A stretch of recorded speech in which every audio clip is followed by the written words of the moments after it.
So hello guys, welcome to our channel. आज MP patwari का exam complete हो गया है। तो दोस्तों, आज हम लोग एग्ज़ाम के आंसर की देखेंगे।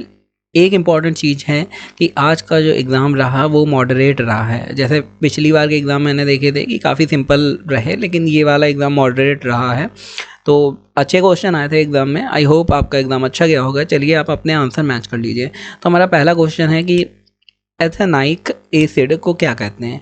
तो एथेनाइक एसिड को एसिटिक एसिड कहते हैं, जो विटामिन सी होता है और आंवले में या फिर विटामिन सी वाली चीज़ों जैसे नींबू में मिलता है।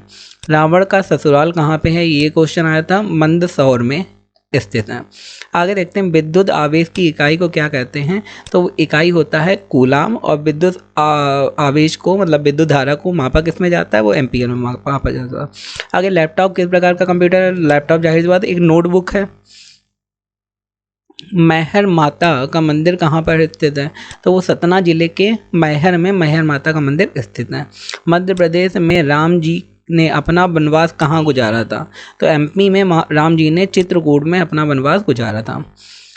आगे, 2011 की जनगणना के अनुसार मध्य प्रदेश में किस जिले की साक्षरता दर सबसे कम है। तो वो है जबलपुर की। ये मैंने कहा था कि जनगणना से कंफर्म एक दो क्वेश्चन आ रहे हैं, तो पढ़ के जाइए। तो हर तरीके के क्वेश्चन बन सकते हैं, स्टेट लेवल पे, सेंट्रल लेवल पे। तो पूरा आप डिटेल में पढ़ के जाइए जनगणना से। तवा बांध पर जाने के लिए कौन से ज़िले से होकर जाना पड़ता है। तो वो होशंगाबाद से जाना पड़ता है, होशंगाबाद से। रावण की पत्नी मंदोदरी का संबंध किस जिले से है। तो वो मंदसौर से है। जैसे अभी हम लोगों ने पढ़ा, रावण का ससुराल या पत्नी मंदोदरी का संबंध दोनों ही मंदसौर से हैं। पांडव ने अपना अज्ञातवास कहाँ गुजारा था। तो ये राजा राम का भी बात आई और पांडवों की भी बात आई। तो इन्होंने पंचमढ़ी में अपना अज्ञातवास गुजारा था। बुरहानपुर में किसका मकबरा है। तो मुमताज का मकबरा बुरहानपुर में है। तो जो बेगम मुमताज़ थी उन्हीं का। आगे, मध्य प्रदेश में सबसे कम साक्षरता वाला ज़िला कौन सा है। तो अलीराजपुर मध्य प्रदेश में सबसे कम साक्षरता वाला है। देखिए, फिर ये जनगणना से ही रिलेटेड है, क्योंकि साक्षरता दर भी उसी से कैलकुलेट करी जाती है जनगणना से। तो एक और क्वेश्चन आ गया। आगे देखते हैं, मध्य प्रदेश का पहला बायोस्फीयर रिजर्व कौन सा है। तो पंचमढ़ी बायोस्फीयर रिजर्व मध्य प्रदेश का पहला रिजर्व बायोस्फीयर रिजर्व है। आगे, बंगाल का विभाजन कब हुआ था। तो ये भी एक इम्पॉर्टेंट क्वेश्चन है और बार बार पूछा जाता है।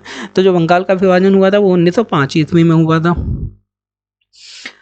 मदरौसी के वही तीर्थ स्थल में किसकी प्रतिमा है। तो वहाँ पे पार्श्वनाथ की प्रतिमा है। राफेल नडाल ने किसको हराकर ऑस्ट्रेलिया ओपन जीता था। तो वो डेनियल मेडवेदेव। तो राफेल नडाल का आपने नाम सुना ही होगा, जो टेनिस के बहुत बड़े खिलाड़ी हैं और काफ़ी सारे जो यूएस ओपन, ऑस्ट्रेलिया ओपन या यूरोप ओपन में अपना झंडा गाड़ चुके हैं।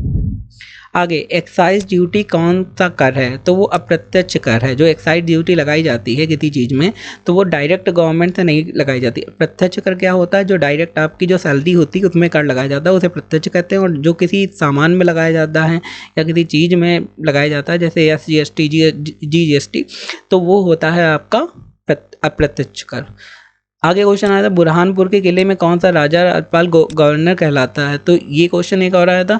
इसके बाद ये इंपॉर्टेंट क्वेश्चन, जैसे बंगाल का विभाजन आया था 1905 में, भारतीय राष्ट्रीय कांग्रेस का निर्माण 1885 में, वर्साय की संधि 1919 में हुई थी जो पोलैंड के बीच में हुई थी, और बक्सर का युद्ध आया था वो 1764 ईस्वी में हुआ था।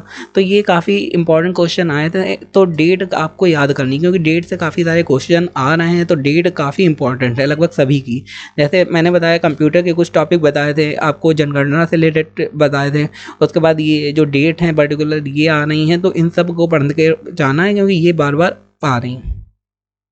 चंद्रशेखर आज़ाद गुफा कहाँ पे है। तो वो टीकमगढ़ में चंद्रशेखर आज़ाद गुफा है। सतार नदी के तट पर स्थित एक ऐतिहासिक गुफा कौन सी है। तो वो रतलाम है, जो सतार नदी के तट पर स्थित है। आगे देखते हैं, एड्स होने पर कौन सी कोशिका पर ज़्यादा प्रभाव पड़ता है।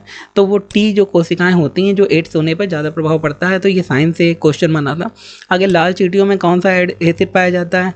तो एथेनाइक एसिड जो होता है वो लाल चींटियों में पाया जाता है। विद्युत धारा का एसआई मात्रक कौन सा है। तो विद्युत धारा का जो एसआई मात्रक है वो एम्पियर है। ये मैंने क्वेश्चन अभी आपको बताया था। कैल्शियम कार्बोनेट किसे कहते हैं। तो चूना पत्थर को कैल्शियम कार्बोनेट कहते हैं। आगे, निम्न में से किसमें कार्बन पाया जाता है। तो हीरा, ग्रेफाइट और कोयले में सब में कार्बन पाया जाता है। आगे एथेनाइक एसिड जो होता है का सूत्र क्या है? तो एथेनाइक एसिड का सूत्र है CH3COOH। अपर्याप्त मात्रा में कैल्शियम लेने से कौन सी बीमारी होती है? तो वो होती है हमारे हृदय रोग या स्ट्रोक की बीमारी होती है। सबसे ज़्यादा विटामिन सी किस में पाया जाता है? तो वो आंवला में पाया जाता है। विटामिन सी नींबू में भी पाया जाता है। इसी को एसिटिक एसिड कहते हैं, जो पहले क्वेश्चन ऊपर पूछा गया था। आगे नेटवर्क से प्रश्न आए थे, मेमोरी से प्रश्न आए थे, फायरवॉल से प्रश्न आए थे, डेटाबेस से प्रश्न आए थे, लैपटॉप किस प्रकार का कंप्यूटर है? तो नोटबुक अभी मैंने बताया। ऑपरेटिंग सिस्टम से प्रश्न आए थे और WWTT का फुल फॉर्म पूछा गया था। तो ये टॉपिक मैं पढ़ा चुका हूँ। आप मेरे चैनल में जाइए, वीडियोस देखिए, कंप्यूटर से रिलेटेड टॉपिक पढ़ाएं और बाकी सब्जेक्ट से रिलेटेड टॉपिक पढ़ाएं। तो आई होप आपका पेपर अच्छा गया होगा, आपको वीडियो अच्छा लगा होगा, इन्फॉर्मेटिव लगा होगा। तो हमारे चैनल को लाइक शेयर सब्सक्राइब जरूर कर दें। धन्यवाद।